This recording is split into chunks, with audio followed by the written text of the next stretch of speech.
bueno, alguien me conoce, vamos a realizar. ¿Qué tal, Leonardo? Buenos días. ¿Me escucha? Hola, Di, buenos días. ¿Te escucho? ¿Qué tal? ¿Cómo estás, Leonardo? ¿Me escuchas bien? Sí, ujú. ¿Qué tal? Buenos días. Vamos a dar inicio entonces a la capacitación. ¿Me confirman si pueden visualizar la pantalla, por favor? ¿Me escucha?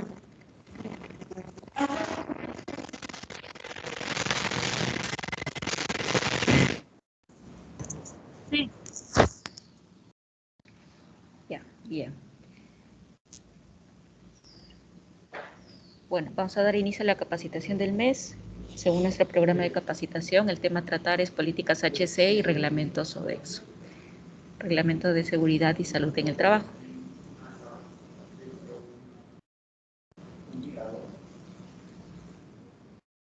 Bien, los objetivos es de que todo el personal conozca y comprenda las políticas y el alcance es a todos los colaboradores de Sodexo, incluyendo también contratistas.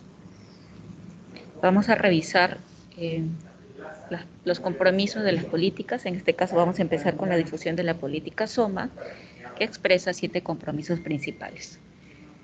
Bien, el primero de ellos es la protección de la seguridad. Hay que tener en cuenta que la protección de seguridad no solamente engloba colaboradores de Sodexo, sino también va más allá. Abarca también proveedores, clientes. Entonces, cuando se hace esta pregunta, ¿no? ¿De qué manera nosotros en la práctica cumplimos la protección de la seguridad, digamos, el cliente? Puede ser al momento de señalizar nuestros pisos, cuando hacemos una limpieza, ¿no?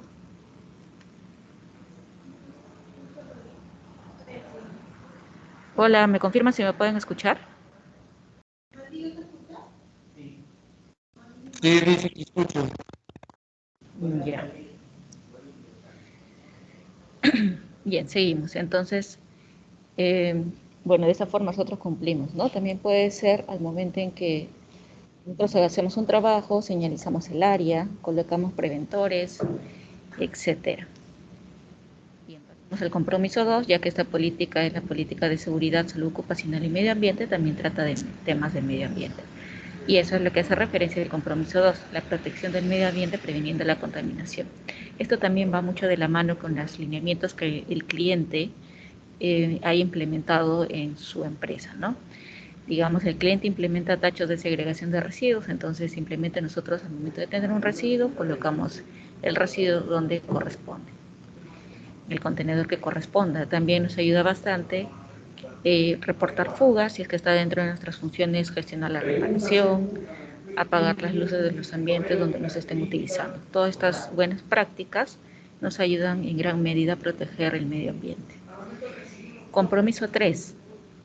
Menciona proporcionar recursos adecuados y una organización apropiada para garantizar una gestión efectiva en SOMA. ¿De qué manera nosotros cumplimos esto? A través de una organización, recursos humanos, recursos materiales, recursos también económicos que finalmente ayuden a que las capacitaciones lleguen al personal, a que el colaborador pueda firmar un registro de asistencia, a que el colaborador cuente con los implementos para ejecutar su trabajo de manera segura. A eso hace referencia este compromiso número 3. El compromiso 4 es revisar y cumplir con las normativas legales aplicables. En este punto también es importante mencionar que estas normativas pueden variar de acuerdo al segmento donde nosotros estemos ejecutando los servicios. Entonces, no van a ser igual las actividades mineras que las actividades de hidrocarburos o las actividades de plantas, no necesariamente. Entonces, es por ello de que este compromiso también tiene que ver mucho con la matriz de requisitos legales, la cual se tiene que revisar y adaptar a la naturaleza del contrato. Compromiso 5. Menciona informar, comunicar y capacitar a nuestros colaboradores. La información, la comunicación, la capacitación es importante porque de esta manera ayuda a que los colaboradores vayan interiorizando el concepto de cultura de seguridad y de esta manera puedan ejecutar actos seguros y evitar los incidentes y accidentes. Compromiso 6. Garantizar la participación y la consulta activa de nuestros colaboradores y de sus representantes. De igual forma, este compromiso 6 lo cumplimos a través de las elecciones de nuestros representantes del trabajador ante el subcomité. Lo cumplimos a través de la participación de ellos en las paradas, en las campañas, en la revisión de las matrices y per se y también en la revisión de los documentos como procedimientos. Y finalmente el compromiso 7 habla acerca de que se tiene que mantener un sistema integrado de mejora continua y que también sea compatible con otros sistemas. En este caso, nosotros también nos alineamos al sistema que tiene implementado Nestlé y también lo hacemos propio de nuestro sistema y hacemos que sea compatible, ¿no? Al final todos tienen el objetivo principal de evitar incidentes y enfermedades ocupacionales. Bien. Pasamos a la siguiente política. Como dijimos, todas las políticas expresan compromisos. La siguiente política también está amarrada a la ley de seguridad, que también exige de que todas las empresas implementen medidas que cada vez que el colaborador detecte alguna condición importante de riesgo, se tenga el derecho de negarse a realizar el trabajo, ¿no? Entonces, eso lo tradujo como una política, que tiene por nombre política de negativa al trabajo. ¿Qué nos dice? Bueno, lo que ya mencioné, ¿no? Si el colaborador antes es importante, ¿no? Por eso lo menciona acá y lo remarca en negrito.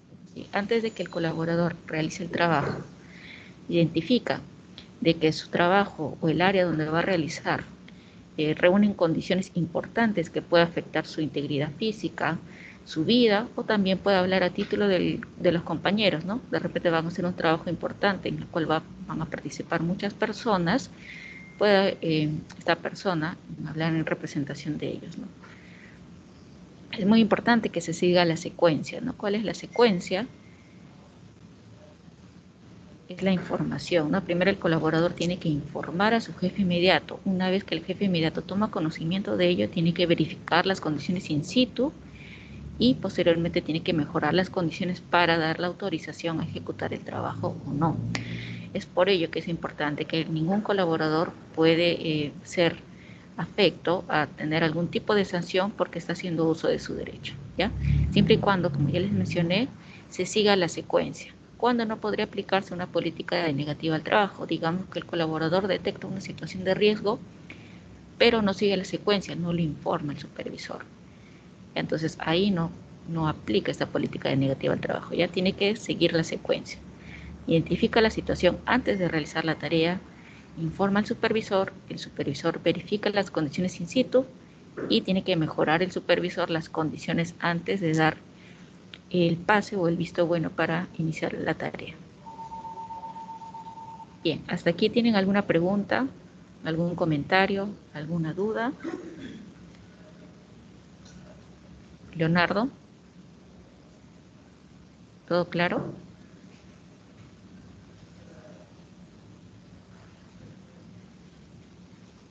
Todo claro, no hay ninguna duda. Ya, gracias Leonardo.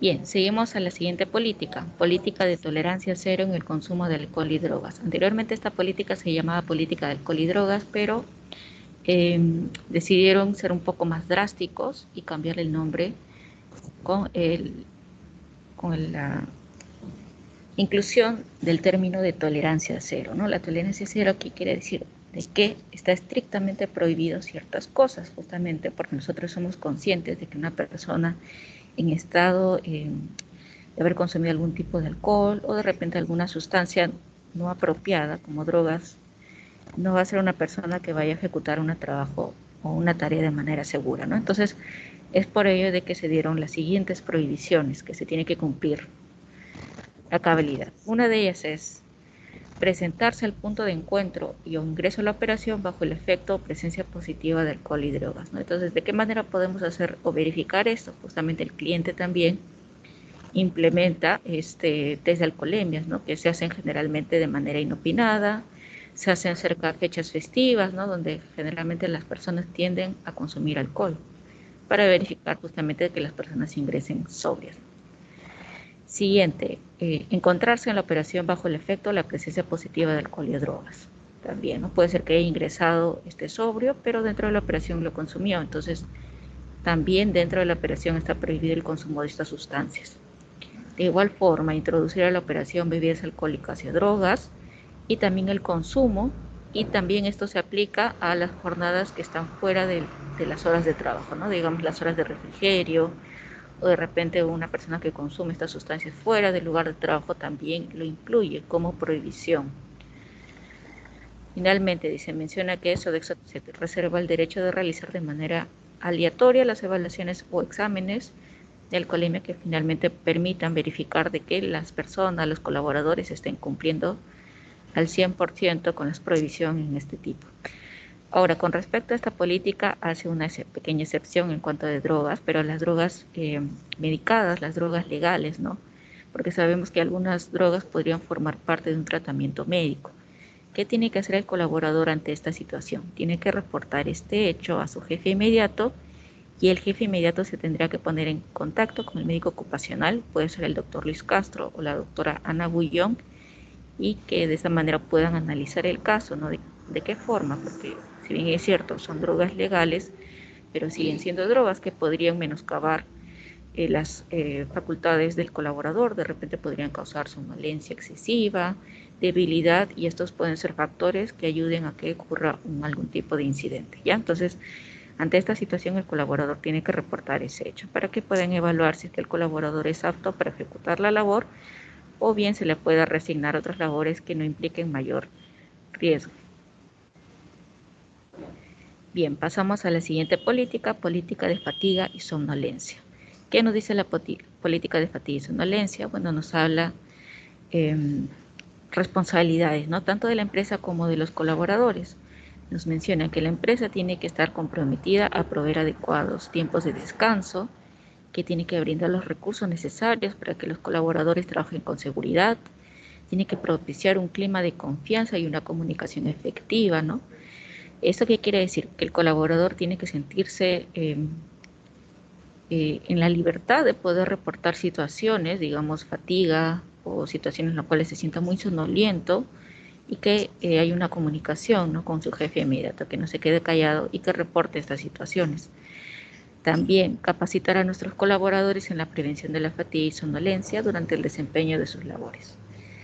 Responsabilidades, como les decía, del colaborador, ¿no? Hay responsabilidades del colaborador. Una de ellas es informar al supervisor o jefe inmediato si no se encuentra en buen estado físico y mental para trabajar. También tener en cuenta que es una responsabilidad del colaborador que tiene que presentarse al puesto de trabajo en condiciones adecuadas de descanso y sueño. Esto quiere decir, es responsabilidad del colaborador de dormir adecuadamente en sus domicilios, ¿no? Atender a las capacitaciones y las recomendaciones que se brinden y también reportar todos los incidentes que sean relacionados a la fatiga, ¿no? Incidentes pueden ser casi accidentes o incidentes con lesión. Y responsabilidad del supervisor o jefe inmediato es evaluar las condiciones físicas y mentales del trabajador y asumir, muy importante, la responsabilidad de cualquier eventualidad.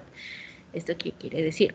De que si el colaborador reporta que tiene estos síntomas, que se siente muy fatigado, que se siente somnoliento, una vez que le reporta al supervisor o jefe inmediato, el supervisor toma la responsabilidad. Esto quiere decir de que el supervisor aún así autoriza un trabajo que tal vez requiere mucha concentración, que de repente requiere mucho esfuerzo físico, aún el colaborador le haya reportado de que no está en condiciones adecuadas para ejecutar esa tarea, el jefe inmediato va a asumir la responsabilidad porque está justamente asumiendo la responsabilidad de la eventualidad que puede provocar, ¿no?, esta autorización de tareas. Lo ideal es de que el supervisor o jefe inmediato evalúe estas condiciones y reasigne actividades que no impliquen mayor riesgo. Bien, seguimos con la política de manejo de vehículos. ¿Qué nos menciona acá? Responsabilidades tanto también del conductor como de las personas que van a hacer uso de vehículos a nombre de Sodexo. Por tanto, los conductores deben de conducir solamente unidades controladas por la empresa, debe de contar con una autorización de la empresa y en algunos casos el cliente también establece controles adicionales, ¿no?, como un carnet de manejo propio. Portar con todos los documentos reglamentarios como SOAT, licencia de conducir, documentación propia del conductor, como les decía, ¿no?, tarjeta de propiedad. Tiene que realizar también antes del uso un registro físico, ¿no? Que a este registro se le dice checklist preuso del vehículo. Debe de respetar y cumplir toda directiva, política o norma legal asociada a la conducción de vehículos, no sean normas peruanas o sean normas internas de la empresa. En algunos casos, los clientes inclusive son más estrictos en los límites de velocidad, entonces el conductor tiene que conocer y los tiene que cumplir. Conocer y respetar las directrices para la gestión de vehículos y conductores. Bueno, estos son documentos de Sodexo propios. Y también debe de informar al jefe inmediato en caso no se encuentre en condiciones adecuadas, ¿no?, para ejecutar la labor de conducción. Los ocupantes también no pueden distraer al conductor. Prohibido el uso o el consumo de sustancias nocivas, ¿no?, como alcohol o drogas. Tiene que tener ambas manos en el volante. Prohibido fumar dentro del vehículo y todos los ocupantes tienen que usar el cinturón de seguridad. Finalmente, para cerrar el tema de políticas, tenemos la política global SOMA, ¿no? Es una política que expresa 10 compromisos justamente con el cuidado del medio ambiente, con la prevención de incidentes, de lesiones y también para velar la salud de los colaboradores. Esta política está firmada por las principales administrativos, ¿no?, tanto de nivel de Perú, que es el country president, que bueno, ya sabemos que es Alfonso de los Heros, y el presidente general de Sodexo, ¿no? Bien, entonces terminamos el tema de políticas y pasamos a la parte 2, que es el RIS, ¿no?, o Reglamento Interno de Seguridad y Salud en el Trabajo, que muchas veces lo confundimos con el RIT, que es el Reglamento Interno de Trabajo, ¿no? Ambos documentos tienen nombres, si bien es cierto, parecidos, pero tienen objetivos distintos, ¿no? El objetivo principal del RIS o del Reglamento Interno de Seguridad y Salud en el Trabajo, que es lo que vamos a tratar el día de ahora, el día de hoy, en estos momentos, es la prevención, ¿no? ¿Prevención de qué? De la ocurrencia de incidentes, de accidentes y de enfermedades ocupacionales. ¿Ya? Entonces, ese es el objetivo principal del RIS. Y el RIT, bueno, es un documento que nos habla acerca de las normas que nosotros tenemos que cumplir como colaboradores una vez que firmamos contrato con Sodexo, ¿ya? Entonces, son documentos distintos. El alcance del RIS nos dice que aplica a todas las actividades, a todos los servicios y a todos los procesos que desarrolla Sodexo Perusac, incluye a los colaboradores, a personal sujeto a modalidades formativas, digamos practicantes, a contratistas, proveedores y también a las visitas. ¿Cuáles son las atribuciones y las obligaciones? Bueno, el reglamento establece que las atribuciones y obligaciones de la empresa, también supervisores, también incluyen las responsabilidades del comité central, de los subcomités. De Sodexo, garantizar la seguridad y la salud de los colaboradores, practicar los exámenes médicos ocupacionales, también la información de resultados, que momentáneamente esto se había visto suspendido por el tema de la coyuntura actual, pero ya se ha vuelto a retomar. Tenemos la identificación de peligros y evaluación de riesgos, la eliminación o reducir las situaciones de los riesgos para evitar los incidentes al personal, garantizar las elecciones de los representantes de los trabajadores ante el comité, las capacitaciones en materia de seguridad y salud en el trabajo, la interrupción de actividades ante un peligro inminente, ¿no? Ya dijimos que esto para Sodexo tiene un nombre específico que está plasmado en una política, que es la política delegativa al trabajo. Y también asumir totalmente todos los costos de las acciones, decisiones y medidas de seguridad y salud. Derechos de los colaboradores. Bueno, también tenemos la parte de derechos de los colaboradores, que es comunicarse libremente con los inspectores de trabajo, deben estar protegidos contra actos de hostilidad y medidas coercitivas, también tienen derechos de ser transferido en caso de accidentes o trabajos a otro puesto que implique menor riesgo para la seguridad y salud, examinar los factores que afectan a la salud, elegir a sus representantes ante el comité de seguridad, negarse a realizar actividades en las que se encuentren condiciones de riesgo inminentes. Bueno, ya dijimos que esto tiene un nombre especial, que es la política de al trabajo. Participar también en la elaboración de los mapas de riesgo, ¿no? Cumplir con las políticas. Ahora esta parte son las obligaciones, ¿no? Si bien es cierto tenemos derechos, pero también obligaciones. Cumplir con las políticas, con los reglamentos, con los estándares, usar adecuadamente los instrumentos y los materiales de trabajo, no operar o manipular equipos, maquinarias, herramientas u otros elementos para los cuales no haya sido previamente autorizado. Y acá lo recalcan de forma importante, ¿no? De manera negrita inclusive. Reportar de forma inmediata cualquier incidente, accidente o enfermedad profesional. De igual forma, cooperar también y participar en el proceso de la investigación. Si bien es cierto, al momento en que nosotros reportamos de forma inmediata este tipo de hechos, es justamente para asegurar de que se nos brinden los primeros auxilios necesarios, pero también tenemos que iniciar el proceso de investigación, y por ello es muy importante que la persona que haya sufrido este tipo de incidente o accidente participe, ¿no? Porque la idea es justamente tener la información de primera mano y poder determinar las causas que originaron ese hecho. Participar obligatoriamente en toda capacitación y actividades de prevención. Someterse a los exámenes médicos ocupacionales. Bueno, en este caso nosotros lo practicamos con una periodicidad de cada 2 años. No alterar, desplazar, destruir o dañar dispositivos, no alterar los avisos, no destruir o modificar los EPPs, ¿no? ¿Qué más? También tienen que informar al jefe inmediato cualquier lesión o exposición a enfermedad. Esto también es importante, ¿no? Por eso es de gran ayuda que se implemente en cada lugar la comunicación efectiva, ¿no? Porque con la comunicación efectiva el colaborador va a poder tener ese acercamiento y poder reportar estas situaciones que muchas veces no se dicen, ¿no? De repente en la casa, en el trayecto, el colaborador sufrió algún tipo de daño, se cortó, se lesionó, no sé, sufrió algún tipo de luxación, y si bien es cierto, esto no aplica para lo que es el concepto de accidente o de incidente, pero sí puede repercutir en su actividad, ¿no? En sus funciones. Entonces, esta situación tiene que ser informada, ya, porque un colaborador con una lesión previa, en este caso ahí sufrió un accidente común, podría tener algún tipo de secuela o de dolencia que podría afectar en su rutina diaria, y eso también lo tiene que informar. Prohibidos de ingresar a laborar bajo la influencia de alcohol y drogas. Prohibidos de fumar en el centro de trabajo.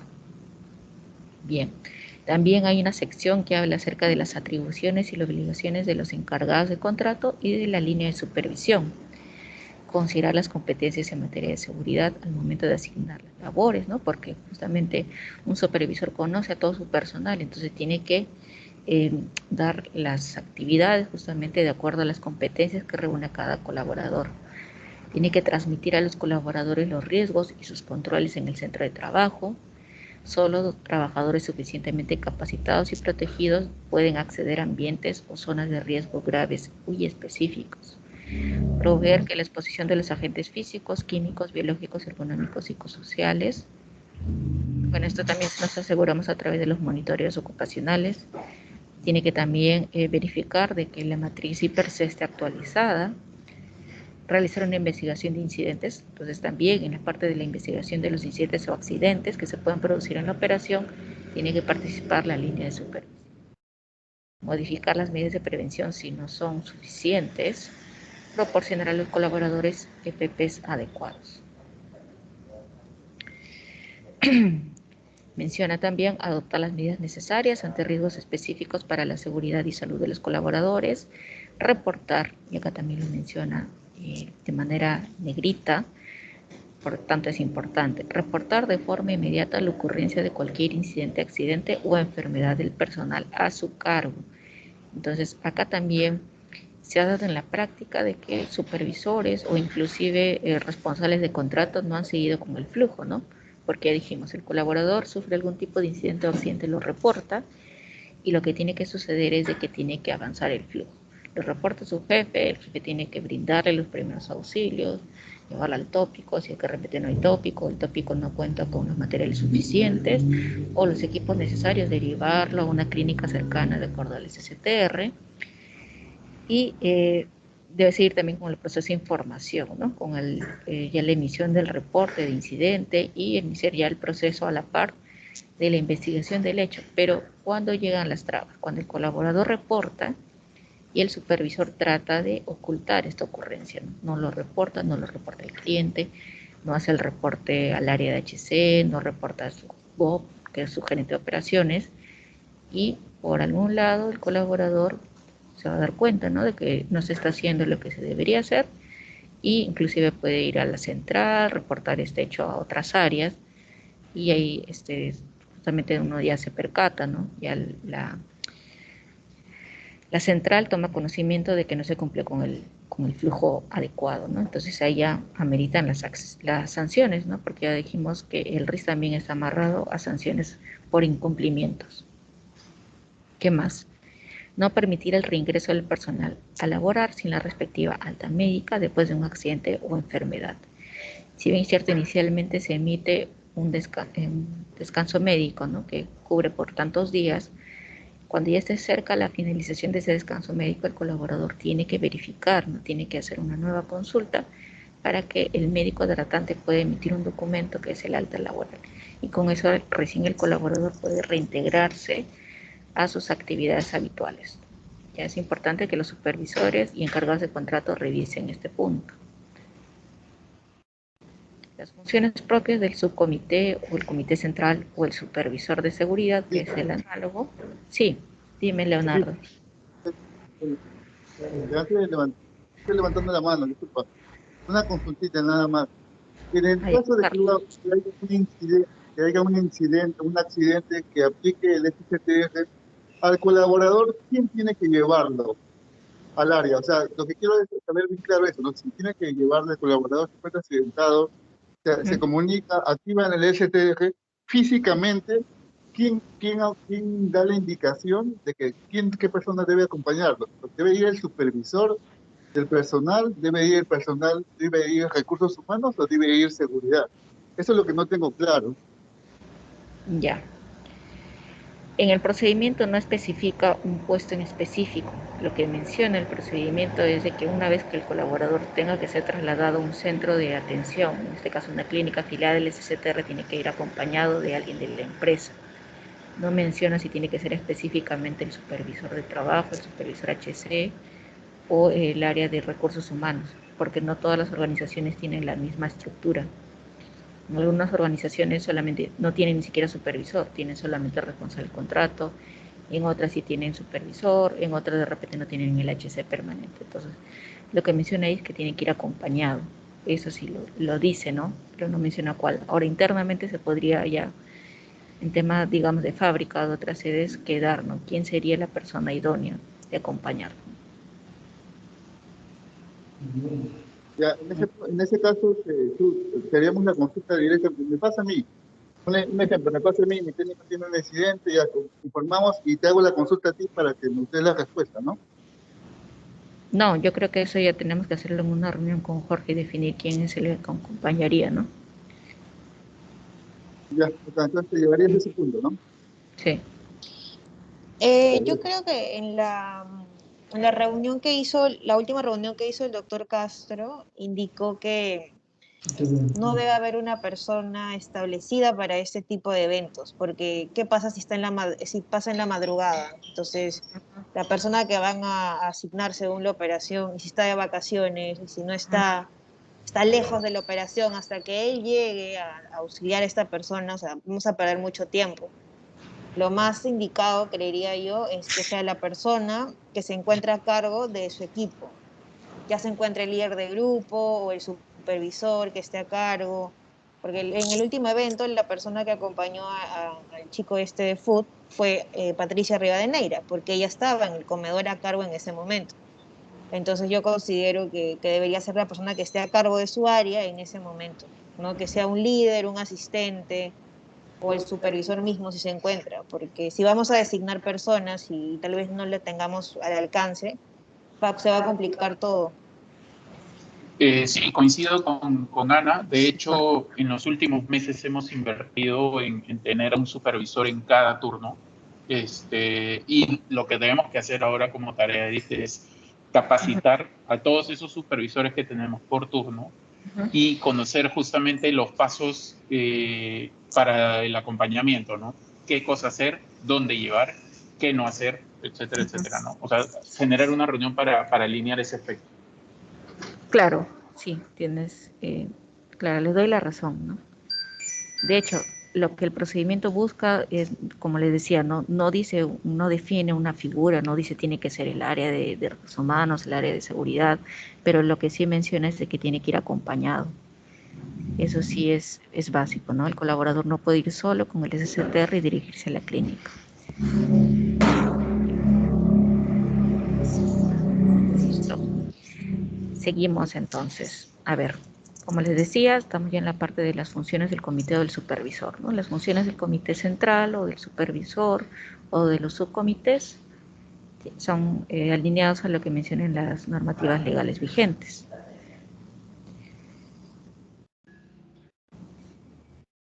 Los estándares, bueno, también dentro del RIS vamos a encontrar los estándares de seguridad y salud en las operaciones y las actividades conexas, ¿no?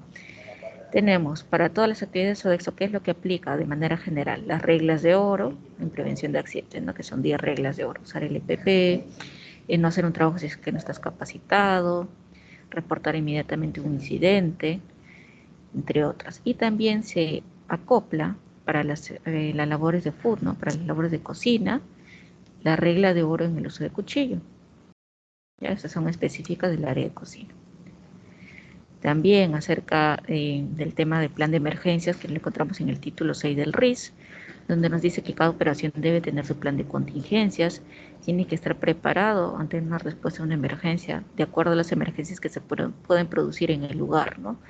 Y esto también es muy general porque, como ya dijimos, este es un RIS general a todo Sodexo, entonces no todos los clientes pueden presentar el mismo tipo de emergencias. Digamos que nuestra operación está muy cerca a la playa, muy cerca al mar, entonces una emergencia que se puede adicionar ahí es el tema de maremotos, de tsunamis. Entonces tiene que estar alineado a las actividades en las cuales nosotros estamos prestando el servicio. Debemos de también contar con equipos de emergencia, de acuerdo a el tipo de emergencia que se pueda producir, y también participar de los simulacros, ¿no? Los simulacros que justamente son las simulaciones de una emergencia que puede ser un sismo, un incendio, etc. Bueno, y como les decía, en la parte final del RIS encontramos el régimen disciplinario. Si bien es cierto, en el RIS nos dicen qué es lo que tenemos que hacer, cuáles son las obligaciones, nuestros derechos, también puede ser que el colaborador por algún motivo no siga estas recomendaciones, no las cumpla, no haga caso de las políticas, entonces existe el régimen disciplinario, ¿no? Para corregir eso. Para Sodexo categorizan 3 tipos de faltas. Tenemos las faltas leves, las considerables y las faltas graves. Y para cada tipo de falta ya existe una actividad en específico que se tiene que realizar, ¿no? La amonestación. En este caso, para las faltas leves, ¿qué es lo que nos dice el RIS? Se puede hacer una amonestación verbal, podemos hacer la amonestación escrita, precisando las acciones y las medidas que el colaborador tiene que adoptar para corregir su conducta. Si es que el colaborador comete una falta considerable, nos dice, se tiene que hacer una amonestación escrita, precisando las acciones y medidas que el trabajador deberá adoptar para corregir su conducta. También nos da la alternativa de suspender al colaborador, pero sin voces de haber hasta por 3 días laborales, y también se puede aplicar lo que es la inhabilitación de continuar ejerciendo la actividad por un tiempo definido, ¿ya? Y para las faltas graves es justamente el despido laboral, ¿no? Porque ya de por sí es un hecho que implica gravedad. ¿Cuáles son esas faltas que hemos mencionado? ¿No? Ustedes se preguntarán. A ver, vamos a revisar de manera general. Las faltas leves nos dice falta de orden y limpieza del ambiente de trabajo de las que no se derive riesgo. También, dedicarse a labores ajenas a las funciones encomendadas durante su jornada de trabajo, ¿no? Digamos, el cliente la mandó a comprar. Eso es algo que el colaborador no debería hacer, ¿ya? Porque no está amarrado a las funciones o a las rutinas que tiene que cumplir. Y también porque se expone, ¿no? De repente al momento de salir sufre un atropello o sufre algún otro daño, y el SCTR ya no cubriría estas situaciones. Cualquier otro incumplimiento de las disposiciones de seguridad y salud en el trabajo que por su naturaleza y circunstancias merezcan la calificación de faltas leves, ¿no? Entonces, no necesariamente lo que hemos mencionado solamente pueden ser faltas leves, sino también, ¿no? Alguien tiene el micro abierto. Entonces también podría darse otras situaciones que ya el supervisor inmediato lo califique como falta leve. Las faltas considerables, a ver, ¿cuáles son? Faltas de orden y limpieza en el ambiente de trabajo de las que sí se derive riesgo. De repente un derrame que no haya sido atendido, que no haya sido secado. No asistir a las capacitaciones programadas de seguridad y salud. En este caso no tuvo una justificación, ¿no? Porque podrían darse el caso de que el colaborador de repente fue su día de descanso o de repente estaba con descanso médico. Entonces, esas sí son inasistencias justificadas. Pero otro tipo de situación en la cual el colaborador no asista sí es considerado una falta considerable. No asistir a los exámenes médicos que se le hayan programado. Proporcionar información inexacta, también puede ser ocultar, tergiversar información en el proceso de análisis de la investigación de los incidentes o accidentes de trabajo. No utilizar, destruir o inutilizar los EPPs que se le hayan brindado. Emplear instrumentos, herramientas, materiales o equipos que no correspondan a la labor que se efectúa o que se encuentren rotos, que se encuentren averiados o que se encuentren inoperativos. La resistencia al cumplimiento de las órdenes de los superiores jerárquicos y también introducir o consumir en el lugar de trabajo bebidas alcohólicas y drogas o ingresar en estado etílico, ¿no? Justamente esto está amarrado a la política de tolerancia cero. Manipular o transportar sustancias consideradas peligrosas, desobedecer instrucciones generales o específicas en cuanto a los procedimientos de trabajo, no reportar acciones o condiciones subestándares o actos y condiciones inseguras que puedan conllevar a un incidente o accidente, conducir vehículos sin estar en posición de autorización, ¿no? O sea, conduce un vehículo que no está capacitado, que no está autorizado para operar. Cualquier otro incumplimiento también o disposiciones que merezcan la calificación de faltas considerables. Y finalmente, las faltas graves que ya dijimos que ameritan el despido laboral es incurrir con reiteración en la falta, ¿no? Por ejemplo, introducir y consumir al lugar de trabajo bebidas alcohólicas y drogas o ingresar en estado etílico. No haber subsanado condiciones inseguras que ya se hayan reportado anteriormente y que finalmente hayan derivado de un incidente o accidente. No reportar inmediatamente o ocultar la ocurrencia de incidentes de trabajo, o eso aplica a todos los niveles jerárquicos, tanto sea colaboradores como línea de supervisión. Y demás faltas graves tipificadas, ¿no? Que ameriten la calificación de falta grave. Bien, es importante también mencionar que el hecho de que una infracción se encuentre identificada como falta leve, en consideración falta grave, no impide que por las circunstancias particulares del caso los hechos configuren a una infracción de mayor gravedad, ¿no? Digamos, habían mencionado que una falta considerable es ingresar en estado etílico, pero de repente para una norma interna de, digamos, de Nestlé, lo considera como una falta grave. Entonces, nosotros nos acoplaríamos a los requisitos internos que tengan ellos y para eso se traduciría para Sodexo como una falta grave, ¿no? Menciona acá también. Bien, disposiciones finales. Bueno, quienes, como ya dijimos, ¿no? Este RIS aplica a todo el colaborador de Sodexo y una de las formas en las cuales nosotros tenemos la evidencia de que el colaborador ha recibido este documento, este reglamento, es el cargo, ¿no? Al final del RIS hay una hojita desglosable, que es el cargo, que es la única evidencia que nos consta a nosotros como empresa de que el colaborador ha recibido este documento. Se entrega físicamente a la operación. Su generación, entrega, recepción y la lectura es una obligación legal. Es importante de que ustedes colaboradores lean su RIS y forma parte integrante indesligable del presente reglamento de los procedimientos de seguridad y salud ocupacional. La aprobación, bueno, es cada año. La aprobación se realizó en el mes de agosto del 2018 y cada año siempre es una revisión que lo realiza el Comité Central. En este caso, la última revisión fue en el mes de agosto del año 2021, del presente año, sin presentarse modificaciones de algún tipo. Entonces, el RIS que tenemos actualmente es el RIS vigente. Y bueno, esta es una pregunta abierta, ¿no? Una pregunta que se deberían de realizar todos ustedes, si es que realmente ustedes cumplen con las políticas y los RIS de Sodexo.